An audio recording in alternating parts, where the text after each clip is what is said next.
नमस्कार। मैं वीरेंद्र कुमार विनय land solution से। आज हम आपको ले चलते हैं greenfield smart city Dulera Shri, एक सपनों का शहर। भारत के लिए ये एक सपने जैसा होगा, क्योंकि हम बार बार ये कहते हैं कि हमारा देश लंदन जैसा क्यों नहीं है, टोक्यो जैसा क्यों नहीं है, अमेरिका जैसा क्यों नहीं है, इंग्लैंड जैसा क्यों नहीं है और इटली जैसा क्यों नहीं है।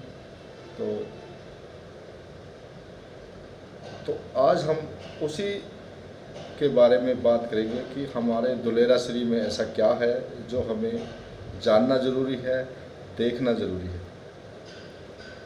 तो मैं एक बार 2012-13 के अंदर एक चाइना बीजिंग और शंघाई टूर पे गया था घूमने के लिए, बिजनेस के। वही चाइना में ऐसे क्या है जो पूरे वर्ल्ड का जो बिजनेस हब बना हुआ है, जो वर्ल्ड का हर देश चाइना की तरफ रुख कर रहा है। चाइना इतने सस्ते प्रोडक्ट बना रहा है। तो मैं विजिट पे था, तो मैंने वहाँ घूमा और देखा। तो बड़े बड़े रोड, 6 लेन, 8 लेन, 10 लेन और ऊंची ऊंची इमारतें 100 मंजिला तक। हमारे यहाँ 3 से 4 मंजिल तक है, वहाँ 100 मंजिला तक हमने इमारतें देखी। तो मैं एकदम मेरे मन में ख्याल आया कि ऐसा इन्वायरमेंट देना हमारे शायद हिंदुस्तान में तो अभी 100 साल और लग जाएंगे, लेकिन जैसे ही मुझे आने के बाद ये पता चला कि हिंदुस्तान में वर्ल्ड का स्मार्ट शहर, पूरे वर्ल्ड के अंदर जितने देश हैं सभी से सुंदर बसने जा रहा है, जिसका नाम है दुलेरा श्री। तो मैंने तुरंत वहाँ का विजिट किया और पता लगा वाकई में दुलेरा पूरे वर्ल्ड के सभी शहरों को फेल कर रहा है। तो जब मैं चाइना से घूम कर के आया तो दोस्तों ने मुझे पूछा, भाई ऐसा चाइना में क्या था जो आपको अच्छा लगा? मैंने सब कुछ अपने जैसा ही था। हाँ, एक बात जरूर थी जो मेरे मन में आई थी कि जब वहाँ का इन्वायरमेंट और वहाँ की सिस्टम, जैसे कि अगर हरियाली और चौड़े रोड की बात करें तो बिल्कुल चंडीगढ़ के जैसा था, और मेट्रो की लाइनों के हिसाब से बात करें तो दिल्ली के अंदर जो मेट्रो की लाइनें हैं वैसे बिल्कुल वैसे थी। और ऊंची बिल्डिंगों की बात करें तो मुंबई, गुड़गांव और अहमदाबाद की तरह था। तो मैंने सेम वही बताया जो मैंने सोचा था। तो सेम उसी तरह हमारा दुलेरा श्री वर्ल्ड के सभी शहरों को फेल कर रहा है कि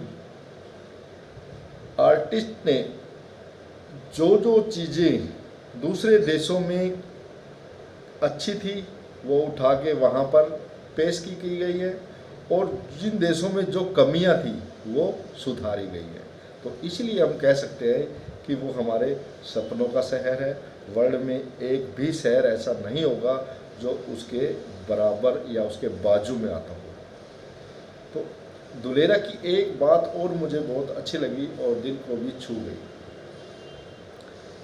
दुलेरा में जो वाटर सिस्टम जो बनाया गया है वो बड़े ही सिस्टम से बनाया गया है। तो पूरे दुलेरा के अंदर आर्टिफिशियल नदियाँ, इतनी चौड़ी चौड़ी नदियाँ, सतलुज नदी, गंगा नदी, ताप्ती नदी, या हमारे आसपास में जो भी नदियाँ हैं उनसे चौड़ी चौड़ी नदियाँ आर्टिफिशियल बनाई गई है।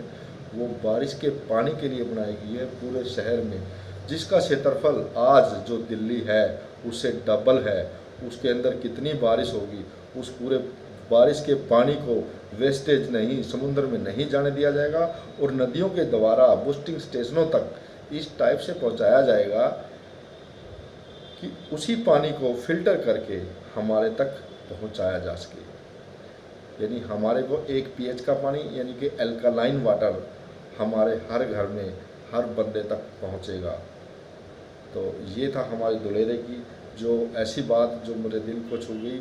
जिसने भी ये प्लान किया बारिश के पानी को इकट्ठा करके और पूरी हर नागरिक तक बारिश का पानी पहुंचाने का, तो उसने बहुत बहुत गहराई से सोचा होगा पानी के बारे में। जैसे हम पानी की बात करते हैं, जब हम छोटे थे तो पता नहीं कैसा कैसा पानी पीते थे, जैसे ही बड़े हुए तो एक बार चली आरओ आया, उसमें टीडीएस देखा जाएगा, इतने टीडीएस का पानी पीना चाहिए, इतने टीडीएस का पानी पीना चाहिए। लेकिन जैसे ही बड़े हुए तो वो बातें सब झूठी हो गई भी, टीडीएस वीडीएस कुछ नहीं होती है, टीडीएस से कुछ नहीं फ़र्क पड़ता। लेकिन अब जैसे ही मशीनें आई हैं, एक पीएच और चेक कर रहे हैं, वो मशीनें अपने फ़िल्टर को भी मतलब बड़ी बताई गई हैं, जो 1.5 से लेकर 7 लाख, 1.5 लाख, 2.5 लाख, 7 लाख, 7 लाख इस तरह से जापान की मशीनें हैं जो बनाई गई है। जो हमारे जितने भी मठ हैं, गंगा है, जहाँ जहाँ भी हमारा गंगा जल है, उस टाइम वहाँ से जहाँ भी हमारा अच्छा पानी है, वहाँ से इंडिया का पानी को उठा करके जापान वाले लेके गए और अपने एक मशीन निकाली कि भाई उतने वैसा ही पानी सेम हमारी मशीन निकालेगी। तो उस मशीन ने जो पानी निकाला उसका नाम रखा एल्कालाइन वाटर। तो उसमें आजकल पहले टीडीएस और आज पीएच चेक कर रहे हैं। लेकिन हमारे जिस बंदे ने भी ये सोचा, उसने बारिश के पानी को इकट्ठा किया और बगैर मशीन के हमारे को एल्कालाइन वाटर दिया। और बारिश का पानी तो आपको पता है इतना सुंदर, इतना बढ़िया होता है। तो ये थी हमारे सपनों के शहर की एक छोटी सी जानकारी। तो अपनी वाणी को विराम देते हुए थैंक यू। और जाने से पहले अपनी वीडियो को लाइक करें, सब्सक्राइब करें, शेयर करें और बेल आइकॉन को दबाना ना भूलें, ताकि आने वाली अगली जानकारी आप तक सबसे पहले पहुंच सके। थैंक यू, धन्यवाद।